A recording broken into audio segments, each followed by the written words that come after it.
오차가지 않은 81학번 최형두 선배가 고등학교 선배인데 같이 공부하고 고민해보자 뭐 이런 좋은 말로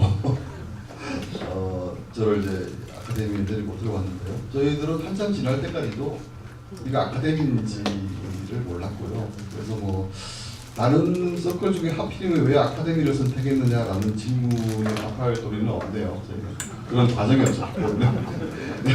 그래서 뭐 학년에 올라가면서 이제 점차 우리 그 서클이 아카데미구나라는 것을 알 수는 있었지만 그 이름을 부를 수 있는 서클은 아니었습니다. 네, 왜 아카데미에 들어왔는가에 대해서 매우 뚜렷한 이야기를 해주신 분은 제가 보기에 이윤배 선배님하고 이성근 선배님이었던 것 같아요.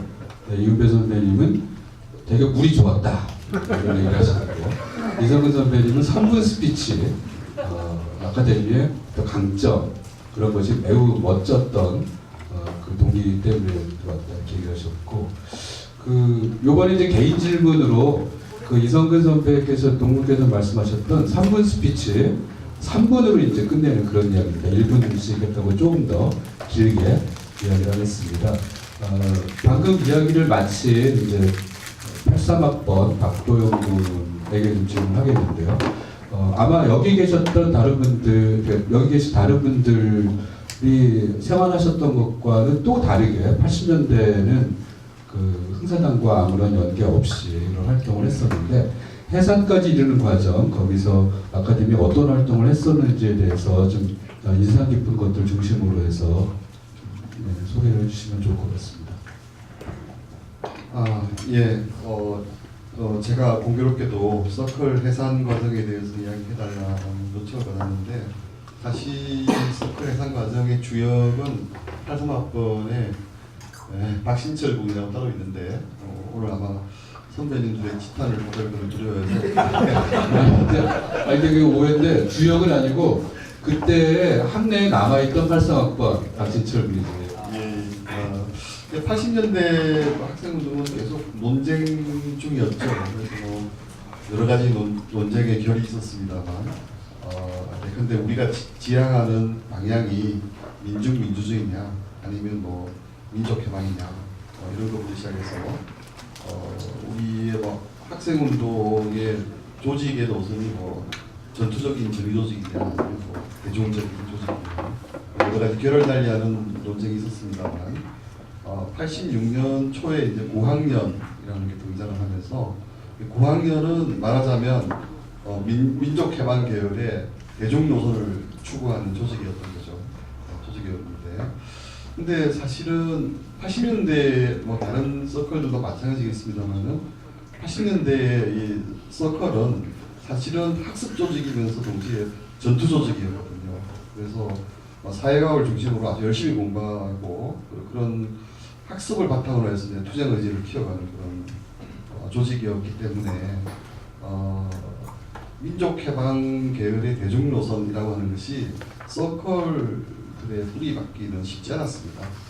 성격상 굉장히 매우 비밀스러운 학습 조직이고 전투 조직이었기 때문에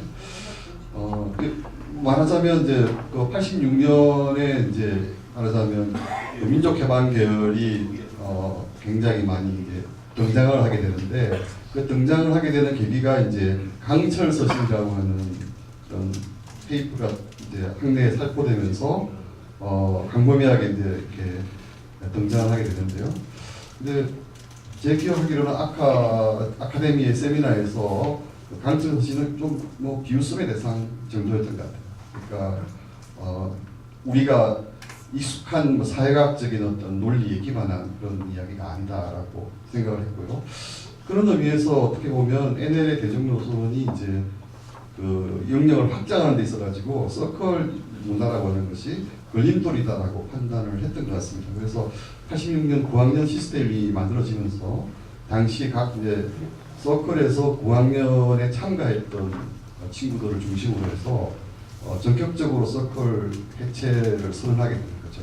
그래서 당시 대부분의 83들은 감옥에 가 있거나 노동운동을 한다고 학내 밖에 나가 있거나 그런 상황이었기 때문에 아까 제가 농담처럼 얘기했습니다만은 83학번의 박신철 군이 당시에 학내에 남아 있으면서 아카데미를 해산했던 거죠.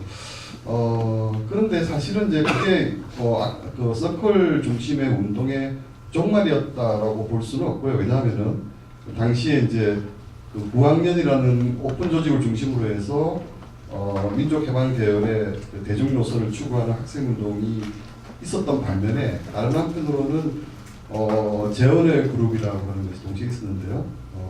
저희 그 많은 선배님들이 참여하셨던 그 산하에 있는 학생운동, 전국 학생운동 지도부라는 게 있었고요. 근데 이 투쟁 조직은 말하자면 매우 서클주의적인 데 토대를 둔 비밀 결사 조직 같은 거였죠. 그래서 아마도 그 서클의 진정한 종말은 86년 말에 재헌의 그룹이 일망타진되면서 막을 내리지 않았을까라는 생각이 들고, 그 사실은 이건범 군이 몇 년 후에 다시 또 잡혀갔는데 어쩌면 그게 마지막 여진이었을지도 모르겠다 이런 생각이 듭니다. 네, 이상입니다. 예. 제가 86년에 저는 그 개헌 관련 집회로 2월 4일에 서울대에서 집회가 열렸었는데, 그때 저는 구속되는 바람에 제가 구속되어 있는 상태에서 서울대 서클 아카데미가 해체를 3월 초에 아마 결정한 걸로 알고 있고, 그 박신철 군 또 뭐 최재동 이런 83학번들이 그 전에 민정당 연수원을 점거하는 사건에 들어갔다가 나와 있던 상태에서 아마 박신철 군이 그런 결정 과정에 참여를 하게 됐던 걸로 제가 기억을 하고 있습니다. 지금 굉장히 많은 전문 용어가 우리 박도현 군이 말을 하면서 어찌 보면 이제 선배님들 입장에서는 이거는 분야가 다른 전문 용어인데 이런 생각을 좀 하실 수 있을 것 같아요. 아까 나왔던 구호, 무실력캠, 충용감 이거하고 다른 얘기고 서클주의 뭐 이런 얘기들이 지금 나오고 있는데, 이제는 그 서울대 아카데미 창립을 주도했던 이윤배 선배님께 이제 마이크 좀 돌리겠습니다. 과연 아카데미라는 서울대 아카데미라는 그 서클을 대학생 서울 아카데미에서 독립해서 만들기로 그렇게 결심을 하셨을 때 동기는 어땠었는지, 그리고 나중에 서울대 아카데미가 이런 역할을 70년대 80년대 이런 역할을 하게 될지에 대해서도 어느 정도 좀 예감을 하셨던 건지 그런 질문 좀 드리고 싶습니다. 역시 3분 스피치로. 네. 67년도 대학생 서울 아카데미 활동을 하는데 무언가 부족함을 느껴서 체계적인 어떤 그 인문대 공부를 할 필요가 있다고 판단이 되어서 당시 그 회장급이었던 김재시라스 회장님, 또 오세영 회장님, 이감노 선배님 이런 선배님들과 의논해서 승낙을 얻고 이문수 선배님, 이용 선배님 이런 선배들과 합의해가지고 68년도 4월 4일에 서울대 아카데미를 창립하게 됩니다. 아무래도 공부를 좀 새롭게 해보겠다는 그런 것이 이제 그 취지였던 것 같습니다. 당시 이제 서울공대교육 아까 말했던 우영주 교수님을 지도교수로 하고 등록을 했는데 서울대학교 아카데미가 공식 명칭이었습니다. 흥사단이라는 이름을 뺐습니다. 흥사단 이름을 넣을 경우에 사회적인 파장 좀 있을 것 같고 학생들도 좀 올 것 같지도 않고 두 가지 요인이 있어가지고 그냥 서울대학교 아카데미 공식 명칭입니다. 그렇게 등록을 했고요. 그러면서 이제 활동을 많이 했는데 68년도에 세미나도 많이 했고 우리 기록이 나와 있습니다만 했는데 뭔가 좀 부족하다고 느껴서 69년도에 제가 이제 1월달 회장이 됐는데 제가 사실 3기, 4기 회장을 2번 했습니다. 9개월밖에 안 했습니다만 1년은 아니고요. 아마도 사회과학자 학습을 좀 체계화할 필요가 있다는 생각이 돼서 당시에 그 경제복지에 해체됐습니다 멤버였던 김원보, 그 당시에 김석원이라는 이름으로 여기 동이 들어옵니다. 영입해서 좀 체계적인 학습을 하게 됩니다. 한국 근대사를 한 10여 차례 정도 세미나를 하면서 발표하다가 토론을 하면서 공부가 좀 이루어지기 시작해요. 그리고 그 다음에는 또 무슨 후진국 세미나, 그리고 21세기 한국 세미나 등 하면서 한 2, 3년 해나가는데 이렇게 해나가는 과정에서 또 새로운 아이디어들이 나옵니다. 원래 이제 서울 상대에서 아이디어인데 학년별로 세미나를 할 필요가 있다고 생각이 돼서 72년도쯤 되는 것 같아요. 그때 해가지고 1학년 때는 사회과학 입문, 자아의 인식 문제, 흥사운동의 간단한 소개, 2학년은 이제 사회사상사, 한국군대사 이해, 3학년은 사회현실 분석과 사회운동 이렇게 해서 한 6학기 정도를 체계로 만든 체계적인 학습이 이루어지기 시작합니다. 이를 정리해서 제가 73년도 4월 기록에 대학생 아카데미 기본 방향이라는 그 글을 좀 넣은 바가 있었습니다. 이를 계기로 해서 나중에 보니까 많은 대학생들이 요 서울대학교 아카데미 프로그램들을 이때 배웠다는 얘기 들린다고. 재밌는 것은 68년도에 서울대학교 아카데미 4월 4일날 만들어졌는데 서울대, 연대, 고대가 다 이에 만들어질 뿐만 아니라 이때 30개 정도의 대학생, 고등학생 아카데미가 대한민국에서 이 1년 동안에 만들어졌습니다. 그래서 양적인 팽창을 하는데 결정적인 역할을 하나 했고요. 두 번째는 금방 얘기한 사회과학적 학습을 통해서 질적인 성장도 이루는데 일을 많이 했다고 생각합니다. 처음부터 이를 기대했던 건 아닌데 정말 의외로 놀라운 성과가 나타났다는 건 대단하다고 생각합니다. 그 말씀 들어보니까 68년도에 그렇게 많은 아카데미들이 단위 학교별로 독립했다는 그 말씀에서 어쩌면 그런 게 그 시대에 뭐 우리 사회가 원했던, 요구했던 뭐 그런 과제 아니었을까 이런 생각이 한편에 들고 또 뭔가 부족한 것 같아서 이런 말씀을 2번, 3번에 걸쳐서 하셨어요. 그래서 아마 그런 내용들이 그 부족함을 채우기 위한 노력들이 치열하게 전개되면서 20년 동안 흘러오지 않았을까 그렇게 생각을 합니다. 자, 그 상황에서 이제 대학에 들어오셔서 정욱재 선배님은 어떻게 다른 서클 또는 뭐 다른 단과대학들에 있던 서클들 또 상대에 있던 서클 이런 것과 다르게 아카데미가 어떤 특징적으로 뭔가를 좀 해나간 것 같다.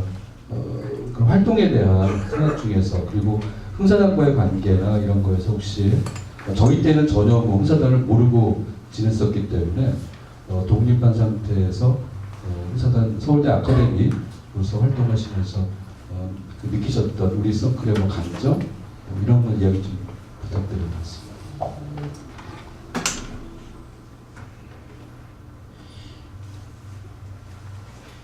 뭐 강점 뭐 이렇게 이야기하셨는데 뭐 그런 부분들이 뭐 특별히 이렇게 기억되는 것은 없는 것 같아요.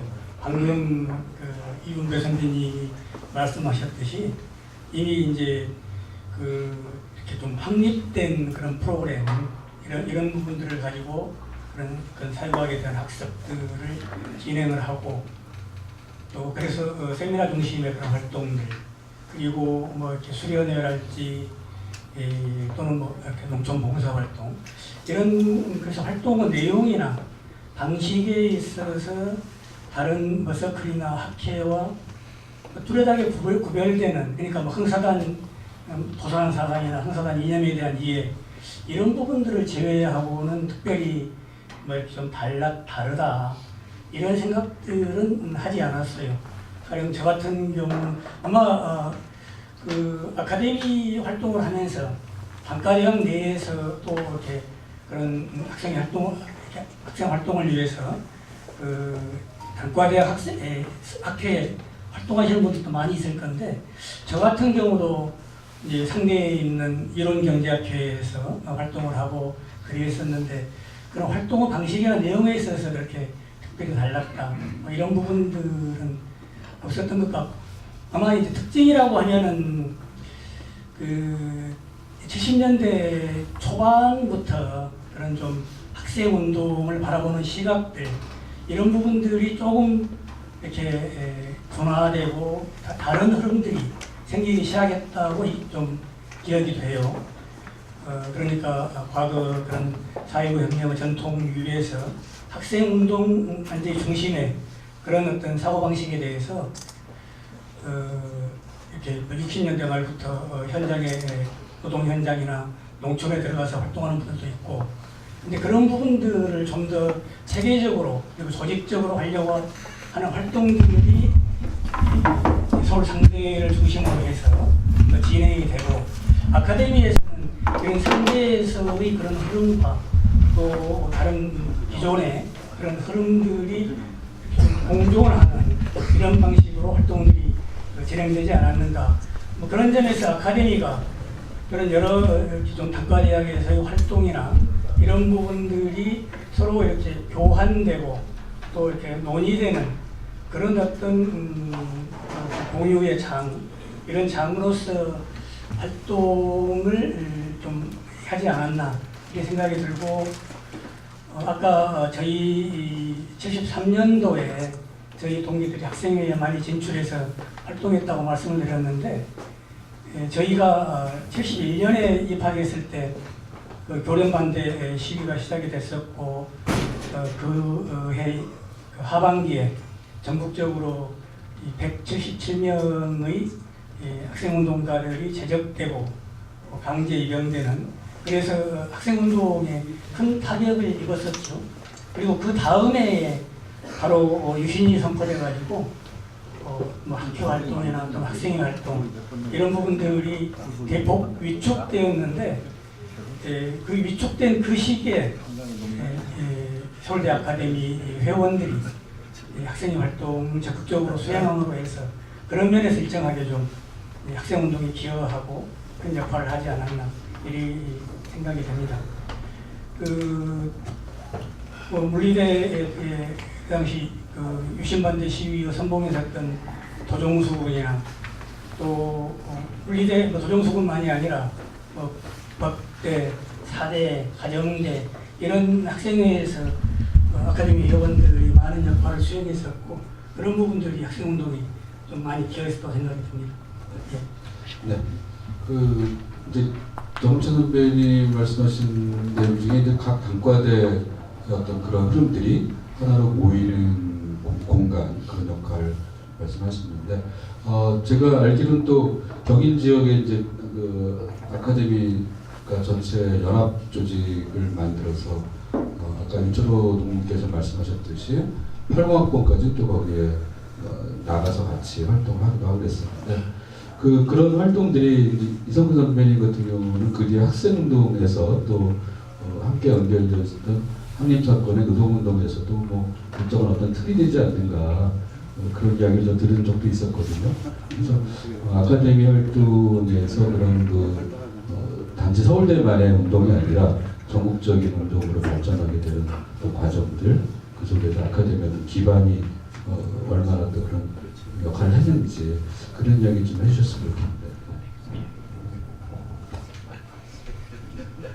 네, 저는 그 70년대 후반을 이제 그 서울대 아카데미에서 이제 쭉 활동을 해오면서 좋았던 것은 무엇인가 하면 심각한 공부를 하면서도 이 도산 선생이 가르쳐 주신 정의돈수라는 이 네 마디가 정말 좋았어요. 그러니까 머리 아프게 골삼하고 했는데 너희들은 정답게 깊이 이제 뜻을 서로의 뜻을 같이 하도록 즐거운 시간을 가지면서 배워라 하는 이 네 마디가 정말 멋있는 말이라고 생각하면서, 다른 서클 사람들은 이런 걸 하면서 이런 기쁨을 느낄 수 있었을까 하는 그런 자부심 같은 것을 가지면서 활동을 했습니다. 그런데 이제 서울대를 전체를 보고 나면 흥사단 아카데미, 서울대 아카데미 하나는 N분의 1의 서클 중에 하나입니다. N개의 당시 서울대는 엄청나게 많은 서클이 있어서 상대 하나만 해도 4-4개가 되고, 뭐 농대도 있고 인문대 이쪽으로 해서 쭉 하면 15개 내지 20개 이제 학회 활동을 하는 조직이 있었기 때문에 그 중에 이제 하나인 서울대 아카데미였기 때문에 조금 이제 바깥으로 돈다는 이런 이제 오해를 받아가지고 학내 일 전체에 관해서 논의하는 구조는 별로 없었다고 저는 보고 있습니다. 그런데 이제 그러다가 보니까 그 서울대 내에서의 어떤 좁은 인맥을 가지고 전국의 민주화 운동을 거의 이제 도리하듯이 하는 서울대의 분위기에서 우리가 좀 빠져 있었던 것이 저는 참 다행이었다고 생각을 합니다. 왜냐하면 머리 좋은 사람들이 모여가지고 전국을 자기 손바닥처럼 생각하는 그런 엘리트적인 의식은 우리가 이제 넓은 아카데미의 전 세계 그 흥사단의 전체적인 그것을 보았을 때 도움이 넓게 세상을 보는 부분에서는 좋았지 않았을까 하는 그런 특징을 저는 좀 생각을 하고 있습니다. 그리고 이 흥사단의 이 넓은 인맥 관계가 나중에 이제 제가 물론 이제 굉장히 큰 사고를 쳐서 죄송한 마음을 갖고 있습니다만은 그 당시에 이제 그 학생운동을 전국화하기 위해서 조직에 들어갈 때 정말 빨리 됐습니다. 너무 빨리 돼서 이게 내가 제대로 하고 있는가 너무 졸속으로 하고 있는가 아니냐는 생각을 들 정도로 흥사단 아카데미라는 이름으로 아카데미 출신이라는 이름으로 조직에 들어갔을 때 정말 이제 급속히 퍼져나갔습니다. 그래서 다른데 아마 여태까지 학생운동사에서 이 조직을 하려고 전국을 뱅뱅뱅뱅 도는 조직들도 좀 있긴 있었습니다만은 그렇게 이제 잘 조직이 안 되고 지역적으로 이제 국한되는 모습을 보였는데 이 흥사단 아카데미라는 조직은 정말 그 민주화 운동을 펼치는 데 있어서 정말 좋은 그 조직 매개체가 됐다는 것 정말 도산 선생님께 정말 감사드립니다. 근데 그 사건으로 항임 사건 물론 뭐 그 전에 이제 일용 먹돌농장에서의 사건 때문에 흥사단에서 81년에 3월에 그 아카데미 대학생 아카데미 연합회 경인정 연합회를 해체하는 결정을 내리게 되는데 또 항임 사건도 아마 결정적인 이슈가 되면서 서울대 아카데미는 상당히 이제 어려운 길을 제가 보기엔 정말 고난의 행군이라고 할 만한 그런 길을 걷게 되는데 그 주역 시절이 80 윤초로 등문 그 당시 어려움에 대해서 정말 어떤 지금 이성근 선배님은 상당히 부산 선생님한테 이제 고마움을 느끼면서 꽃가마를 타셨다고 했는데 지금 그 반대의 측면에서 뭐 당시의 고난을 좀 말씀드려 주시고 그리고 저는 또 궁금하기도 해요. 어떻게 그렇게 또 그 아까 명단에 봐도 82, 83 숫자가 사실 적지 않거든요. 그렇게 농사를 지으신 비결 또 한번 좀 말씀해 주시면 좋겠습니다.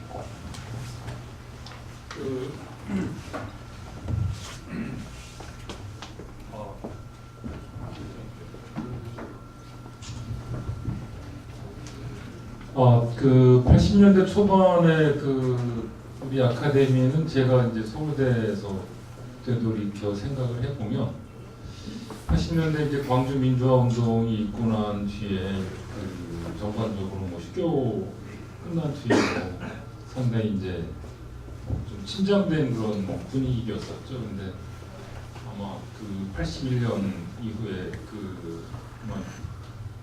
항림 사건이 있었고 저 개인적으로는 항림이 있는지 없는지도 모르던 2학년이었습니다만 여기 계신 우리 죄송합니다. 제 기억은 미소하지만 우리 한국기 선배라든가 우리 18학번의 박태경 선배라든가 오춘원 선배라든가 이런 분들이 이제 81년 초부터 이제 활발하게 국내에서 이제 그 당시 관주의 진실이라든가 이런 부분들을 밝히는 그런 적극적인 시위를 한 부분들이 아마 전반적으로 아마 광주민주화운동 그 이후에 이제 80년대 분위기를 활성화시키는데 아마 큰 역할을 한 것 같습니다. 회고를 해보자면 제가 보기에 그리고 그 뒤에 곧바로 이제 항림 사건으로 또 다들 제가 2학년인데 7학번부터 다 사라져가지고 아마 많은 분들이 이제 다 군대로 끌려가고 그다음에 이제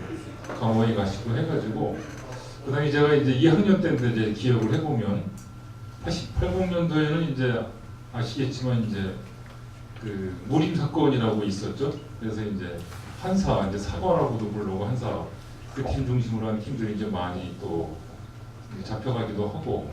그 다음에 항림 사건이 있고 이래가지고 저희 때는 2학년 때부터 이제 학생운동에 이제 학내 지도부부터 써야 되는 상황이었어요. 그래서 또 어쨌든 그 아까 선배님들 얘기한 거랑 달리 우리 좀 기가 센 강민정도 있고 그래가지고 그 아카데미는 확실한 그 존재감이 있었습니다. 그래서 왜 있었냐면 아마 어린 21살, 22살의 나이긴 하지만 80년도의 상황에서 그리고 그 이후에도 이제 이 전투적으로 그리고 비타협적으로 이제 민주화 투쟁을 해야 된다는 입장이 좀 많이 있었던 입장이라서 그리고 이제 그 입장에 어쨌든 뭐 우리가 민주화를 성공시키지 못했던 게 80년도의 상황이니까 뭐 끝까지 어쨌든 그런 적극적인 주장을 했던 어떤 저희 서클이 이제 그런 걸로 자의식이 있었어요. 그래서 그 숫자는 그때도 제 기억에 따르면은 이런 주장을 하는 사람들이 주류 그룹은 아니었고요. 주류까지는 아니었습니다만 전반적으로는 존재감이 있는 주장을 하고 있는 거라서 나름대로 이제 그 발언에 대한 대접은 뭐 필요한 만큼 받았다는 생각이 들고요. 그리고 제가 2학년 때는 이제 그때 이제 아마 다른 서클도 마찬가지겠지만 일단은 이제 서클들이 많이 위축돼 있기 때문에 이 RP라고 그러죠. 이 재생산이 이제 제일 중요한 때라서 리프로덕션? 이제 그 어떤 조직을 재생산해야 된다고 그래가지고 그래서 이제 81학번 그리고 그 뒤에 이제 그 82학번, 82학번부터는 제 기억에는 그 조직도 하나로 합치지 않고요. 그러니까 조직을 2개, 아마 8283부터는 세 팀으로 우리 내부도 비밀 조직으로 다 운영을 해서 아마 83들이나 82학번부터는 4학년 때나 돼서 아마 같은 팀에 우리가 있다는 것도 알고 이렇게 제가 80, 81들이 비밀리에 지호 활동을 열심히 했기 때문에 이렇게 성공적으로 그 뒤에는 잘 많이 안 잡혀가고 뜨문뜨문만 잡혀가는 조직을 성공적으로 재생하지 않았나 짧은 시간 내에 뭐 이렇게 생각을 하는 건 아니고요. 전반적인 분위기가 그 대학가 분위기가 어쨌든 광주의 충격으로부터 전반적으로 벗어나는 그런 상황들이고 좋은 친구들이 저희 아카데미에 많이들 들어와서 어쨌든 아카데미 시절은 재밌게 힘들지만 재밌게 일을 했습니다. 뭐 대략 그런 분위기인데 잠깐 수정하자면 네. 이제 70년대 분위기를 말한 거고 80년대 분위기 말한 거는 아닙니다. 아, 예, 그렇죠. 네. 오늘 활성화시키기 위해서 네. 듣는 사람들도 다른 걸 듣습니다. 제가요 지금요 얘기를 이제 끝내려고 합니다. 40분이 좀 넘었기 때문에 더 하면 안 될 것 같아서요. 저는 뭐 오늘 밤샐 것 같은데 하게 되면은 그럴 수가 없어요. 그 지풀이 2차를 예약을 해놔가지고 그 음식을 좀 만들고 있는데 먹으러 가야 돼. 거기서 다시 한번 진행을 하도록 하겠습니다. 자, 그 맞습니다. 저도 대학교 2학년 때 서클에 들어갔는데 무슨 서클인지 이름 모르고 들어가고 서클에 이름이 있다는 사실 자체를 몰랐어요. 그랬다가 나중에 3학년 여름방학 때 서로 이렇게 지나가다 알고 지내던 친구인데 그때 보니까 이제 그 친구가 같은 서클이라는 거를 3학년 여름방학 때 돼서야 알게 됐던 그런 일이 있었습니다. 그 중에 이제 한 친구가 우리 분신한 거였던 이재호 동문이었고요. 이제 얘기를 좀 끝내야 할 상황이라서 제가 남은 이야기 2개가 있기는 한데 그 중에 한 가지만 하고 마무리를 짓겠습니다. 그 정말 제가 2가지 질문을 드렸어요. 그래서 그 중에 하나를 선택해서 말씀하시면 될 것 같습니다. 하나는 정말 잊지 못할 기억 한 가지, 아니면 나에게 아카데미는 네모였다. 아카데미는 나에게 네모였다. 정의를 내리는 거죠. 그 둘 중에 한 가지만 짧게 진짜 한 30초 사이에 해주시면 좋을 것 같습니다. 이거는 박대웅 동문부터 이렇게 다시 올라가는 순서로 가겠습니다. 둘 중에 하나만 해주셔야 됩니다. 네.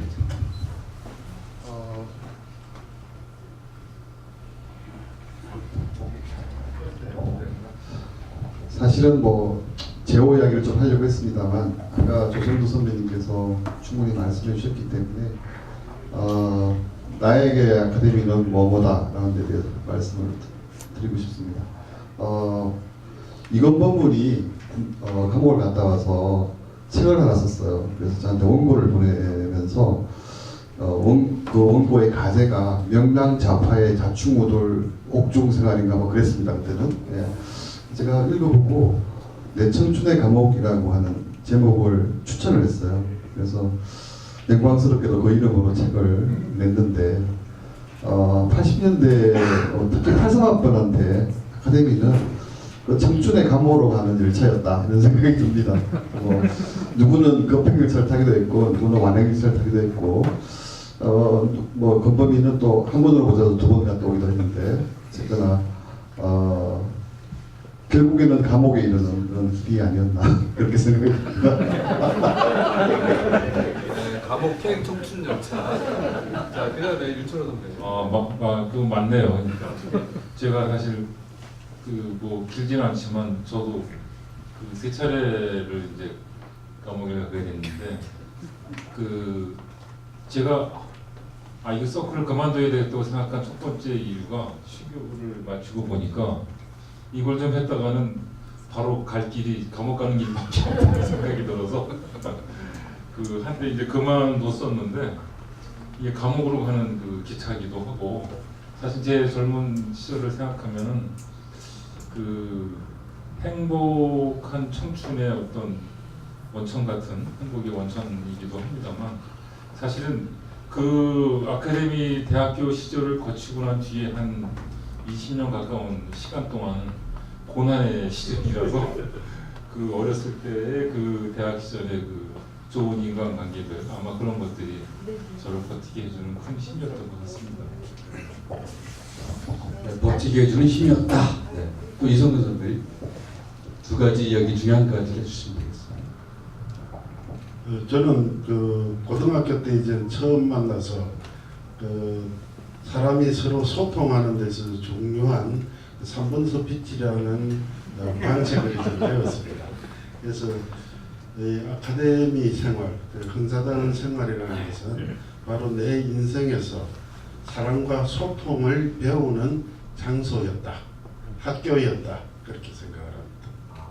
사람과 소통을 배우는 학교 그렇게 정의해 주셨습니다. 네, 정국재 선배님. 예, 보니까 이 감옥들을 참 많이 갔네요. 예, 저도 한 3차례 갔었는데 예, 아마 다 갔으면은 한 5번쯤 갔을 것 같아요. 근데 예, 아까 말씀드렸듯이 2번은 수배로 끝났는데 지금도 이렇게 생각이 나는 게 민청학년 사건으로 수배돼가지고 처음에 이렇게 며칠은 뭐 이렇게 아는 선배들 집에 다니면서 이렇게 피신을 했는데 이 돌아가는 상황이 이게 굉장히 장기화될 것 같고 그래서 뭔가 좀 길게 대비해야 한다는 판단이 들어서 가까운 친구나 선배한테는 부탁은 못 하겠고 그래가지고 광주에서 같이 이 아카데미 활동을 한 친구인데 그 상고를 졸업하고 은행에 취직해서 직장생활 잘하고 있는 친구한테 가가지고 사정 이야기를 하고 도움을 좀 줬으면 좋겠다. 그러니까 그 당시에는 뭐 시위한 사람만이 아니라 민청학년 사건에 관계된 사람들을 도와주는 사람도 다 처벌받고 구속되고 하던 엄중한 상황이어가지고 사실 부탁하면서도 굉장히 미안한 마음으로 부탁을 했는데 그 친구가 아주 그냥 뭐 무슨 학생운동을 한 것도 아니고 평범하게 직장생활한 친구인데 이 계열이라고 흔쾌하게 이렇게 함께 지내자고 그렇게 해서 하숙집을 같이 정해가지고 같이 들어가가지고 장기간의 위기를 면했던 그런 좀 기억이 납니다. 네. 예. 그 당시에 그 친구분 어려운 상황을 함께 해주셨던 그 아카데미가 맺어준 인연 이렇게 이해할 수 있을 것 같습니다. 네, 마지막으로 이윤배 선배님. 감옥 안 가는 그 꼼수를 하나 얘기를 하려고 합니다. 10월 유신이 나고 흥사단이 그 지지 성명을 내게 됩니다. 이때 일부 선배 단원들이 대학생들 꼬셔가지고 니네도 지지 성명 내라는 얘기를 강영수가 그때 당시 그 강영수 회장이 그 당시에 그 경인중연합 회장이었는데 갑자기 연락이 왔어요. 이거 어떻게 해야 됩니까? 밤새서 토론해가지고 이제 그걸 못하겠는데, 그러나 아카데미가 반대 성명을 내긴 내야 되겠는데 내면 다 감옥 같아 가고 그거 낼 수 없고 그래서 결국 만든 것이 아카데미 백서입니다. 그래서 아카데미 이럴 것이다 라고 밝히는 것이 결국 우리는 반대한다 하고 같은 얘기로 생각해서 만들어냈습니다. 그래서 백서위원회를 만들고 제 위원장이 되고 양기순 군과 둘이 이제 의논해가지고 이걸 좀 만들었고, 그 다음에 나중에 이제 그 보고서가 딱 하나 남았는데 양기순 군이 기러기에 쓴 보고서입니다.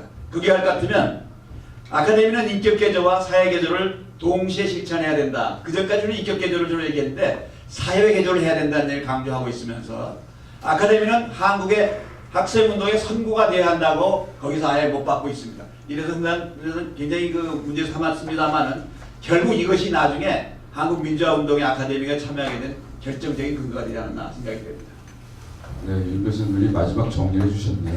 네, 자, 시간이 너무 아쉽습니다. 이렇게 빨리 흘러가는 우리가 그런 시간의 흐름 속에 들어있는데 어쩔 수 없습니다. 여기서 그 우리에게 아카데미는 무엇이었을까 한번 모두 돌아가시면서 그런 생각을 해보시기로 하고요.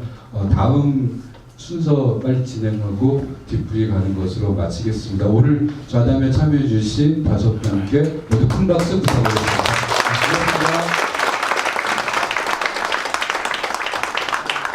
네, 감사합니다. 저희가 원래 예정했던 시간보다는 지금